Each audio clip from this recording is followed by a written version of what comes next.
Hi, this is Scott Garibay, and today I want to talk about the value of fallen heroes in Dungeons & Dragons 5th edition.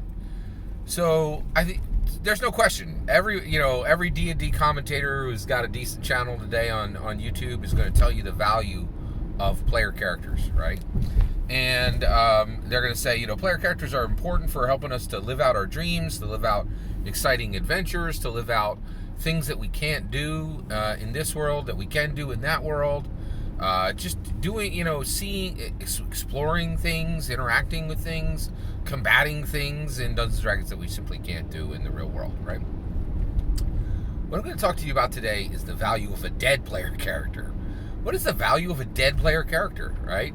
Well, first of all, let's talk about this. In Dungeons & Dragons 5th edition, dead player characters don't even happen that often, right? They're pretty rare. They're more rare than any edition before it.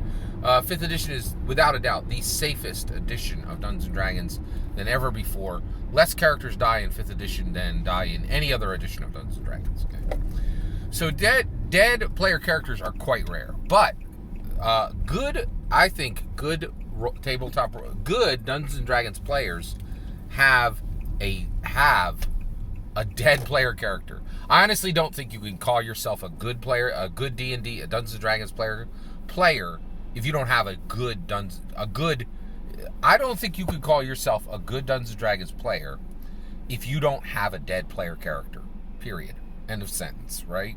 If you've never experienced a player character death as the player of that player character in Dungeons & Dragons, there is a bittersweet,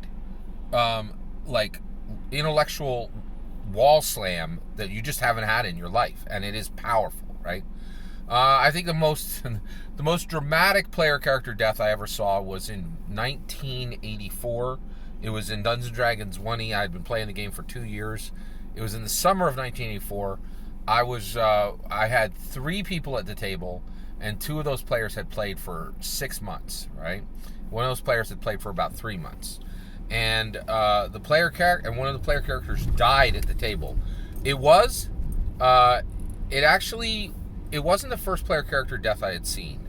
I had seen player character deaths of players who had come into our game and played for a week or 2, maybe 3, didn't take the game seriously and got their character killed out of comedy. I had seen that before, right? I had never seen the dice go wrong and a player character for a player who was invested, right? I had never seen that happen before 1984. I was 2 years into DMing when this happened in 1984. It was in the summer of 1984. And the player had been playing this character for 6 months. And we played a lot, right? The player had taken this character from 1st to 8th level. It was an 8th level character. I remember specifically it was an elven paladin, right? So we're chugging along, and player character died. And I have to say, I think this is one of the reasons why I play Dungeons & Dragons to this day. The player, we're just playing along. The monster kills the Elven Paladin. The player, I couldn't believe this. There was silence for a minute, and I didn't know what to do because it shocked me, right? And so I just kept my mouth shut. And the other player, looked over, and all of us were sitting there. I'm 14. The other 2 are, within a year or 2 of me. And we didn't realize what happened, but then it happened. And, this player, he just started crying, right? And all of us were just kind of shocked, and we were like, what's happening, right? And just tears, and he couldn't help it. Tears ran out of his face, and I couldn't believe it. I remember him just picking up his player's handbook, and I can't remember why he had this book, but he also had the Fiend Folio. I think he had the Fiend Folio, and I didn't, and he owned it, right? So I remember him picking up his PHB and his Fiend Folio and literally running out my house, and me and the other players, literally going over to the window, looking out and seeing this player run down the street. And I'll tell you right now, I was a 14-year-old boy, and, stand there with 2 other 14-year-old, junior high level boys, and we were like, what just happened? It's real. The pain of it can't be explained, right? It can be incredible, right? Because when you've invested literally 100+ hours into a character, and parts of that character better, maybe better than you know yourself, right? The pain can be incredible, right? So, what is the value of a fallen hero in Dungeons & Dragons 5th edition? Well, I think it's far higher than any of us can ever imagine. Now, why is that? Okay, so, all right, I'm going to explain something here. I think I understand Dungeons & Dragons better because of my IRL experiences. And a lot of IRL experiences I encounter today, I understand better because of Dungeons & Dragons. I'm going to put a link in this video to another video for a toy called Hurricane Balls. Hurricane Balls are 2 ball bearings that are welded together, right? And they have a very high, shiny finish, and they can spin at an incredibly, incredibly high rate, okay? And they spin around each other, and they get this centrifugal force that allows them to spin at an incredible rate, so fast that the human eye can't even distinguish between the 2 individual balls, right? Hurricane balls. I believe that my understanding of Dungeons & Dragons is now welded to my understanding of the real world. And my real world understanding is welded to my understanding of the Dungeons & Dragons world. And I think the 2 understandings spin faster and are more dynamic and better because they're welded at the center and they have centrifugal force around one another. All right. I believe that I understand the value of a fallen Dungeons & Dragons 5th edition player character more today because of the man Andrew Yang than I have ever understood Dungeons & Dragons before. So for 1 year of my life, I dedicated myself to helping Andrew Yang, highly charismatic, highly intelligent, highly capable, highly good person, try to become the President of the United States of America. Andrew Yang is a fallen hero of the 2020 election. The president we have today, in my opinion, is not, I'm a sneakerhead, right? One of the most base, frustrating tasks I have is cleaning my sneakers. Joe Biden is not worthy to clean Andrew Yang's dope kicks. He's not. Andrew Yang has forgotten more about political innovation, social justice, and just American awesomeness than Joe Biden ever had in his entire life. I do not believe for one moment Joe Biden should be president of the United States when we had the opportunity to have Andrew Yang, right? He's a fallen hero.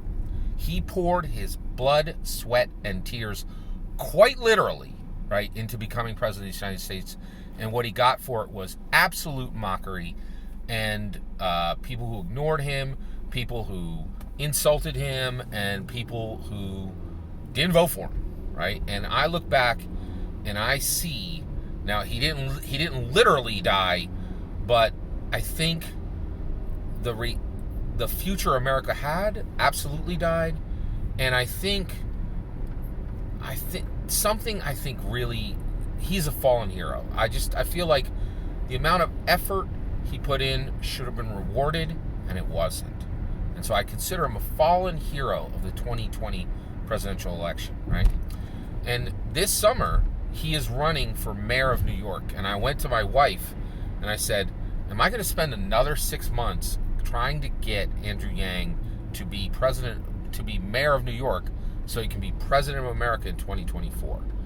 And I decided, after talking with my wife, we talked together, I decided I would not do that. I would not put one more ounce of energy into making Andrew Yang president. And the reason why is I know Andrew Yang should be president. I know he's far more capable of anyone who ran against him in 2021 on either side of the political parties, right? But the reality is, while Andrew Yang is the best person to be president, we as a nation are not smart enough, kind enough, good enough to pick a hero to lead us. We just can't. We won't. We refuse to do it. It's so clear. It's so clear. Joe Biden has returned to 42 separate presidents, all who had 2 attributes shared. It is one of the most repugnant things in all of American history, and Joe Biden is a strong return to it, right? And Andrew Yang would have been a go forward into representation, a go forward into inclusivity, a go forward into innovation, and we as Americans said no, right? and I feel like he's a fallen hero, right? And I was so incredibly hurt and frustrated when he lost the 2020 election, because I saw this brilliant, bright future for our country evaporate, and I saw the return to the first 42 presidents we had, all with the same frustrating, shallow, ridiculous, useless attributes. Every single one of them sharing the same two attributes, and Joe Biden right there with them, right? The return to the old guard, the two attributes that guaranteed presidencies, right? It's all Biden is to me, right? And it's just so frustrating, right? So, when you land there, right, and you have to deal with the reality of it, you see a fallen hero, right? And I really was tempted to think that my time invested in Andrew Yang was a frustration. My time invested in Andrew Yang was a waste, right?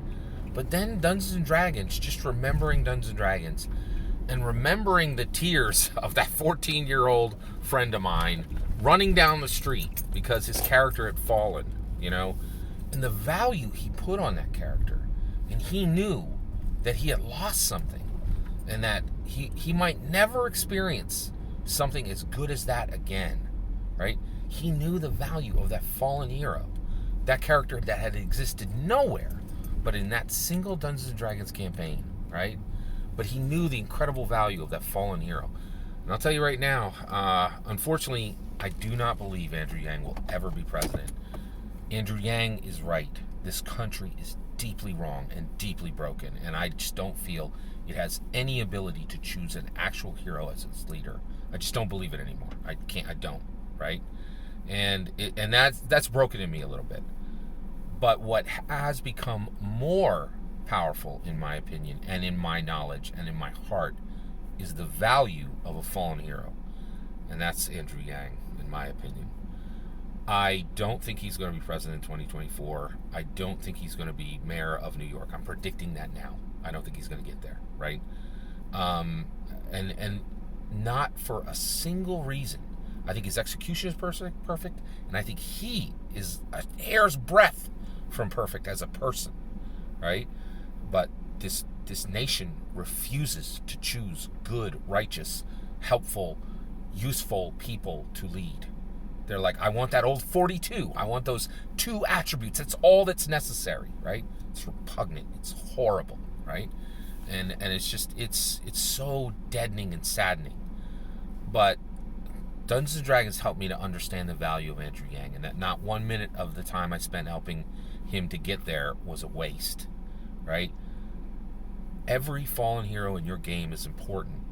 Every fallen hero in this world, right, that has fallen for an intellectual, a political, a concept, an idea, right, and where the hopes that were invested in them are now dead, they have incredible value. I see that, right?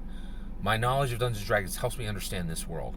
My knowledge of this world helps me have peace. Yeah, my knowledge of this world helps me understand Dungeons & Dragons. And my knowledge of Dungeons & Dragons helps me have peace with the broken nature of this world, which is so fundamentally heartbreaking some days, I have to tell you. That's my opinion. How about you? Do you see value in fallen player characters? Do you think... I think they may be more valuable than the ones who live through and get to level 20 and build their fortress. I really do. I'd love to hear your thoughts, though. What do you think?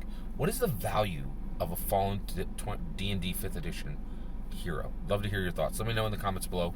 Please consider liking and subscribing, and have a wonderful millennium.